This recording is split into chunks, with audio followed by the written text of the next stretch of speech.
Chapter 7. When Ahaz summoned Jotham, the son of Uzziah, was king of Judah, King Rezin of Aram and Pekah, son of Remaliah, king of Israel, marched up to fight against Jerusalem, but they could not overpower it. Now the house of David was told, Aram has allied itself with Ephraim. So the hearts of Ahaz and his people were shaken, as the trees of the forest are shaken by the wind. Then the Lord said to Isaiah, Go out, you and your son Shear-Jashub, to meet Ahaz at the end of the aqueduct of the upper pool, on the road to the washerman's field. Say to him, Be careful, keep calm, and don't be afraid. Do not lose heart because of these two smouldering stubs of firewood, because of the fierce anger of Rezin and Aram and the sons of Remaliah. Aram, Ephraim, and Remaliah's sons have plotted your ruin, saying, Let us invade Judah. Let us tear it apart and divide it among ourselves, and make the sons of Tabeel king over it. Yet this is what the sovereign Lord says. It will not take place, it will not happen. For the head of Aram is Damascus, and the head of Damascus is only Rezin. Within 65 years, Ephraim will be too shattered to be a people. The head of Ephraim is Samaria, and the head of Samaria is only Remaliah's son. If you do not stand firm in your faith, you will not stand at all. Again the Lord spoke to Ahaz, Ask the Lord your God for a sign, whether it is the deepest depths or in the highest heights.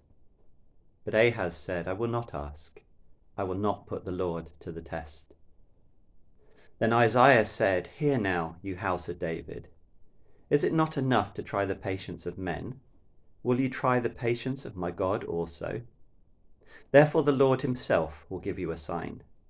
The virgin will be with child, and will give birth to a son, and will call him Emmanuel. He will eat curds and honey when he knows enough to reject the wrong and choose the right. But before the boy knows enough to reject the wrong and choose the right, the land of the two kings you dread will be laid waste. The Lord will bring on you and your people and on the house of your father a time unlike any since Ephraim broke away from Judah. He will bring the king of Assyria. In that day the Lord will whistle for flies from the distant streams of Egypt, and for bees from the land of Assyria.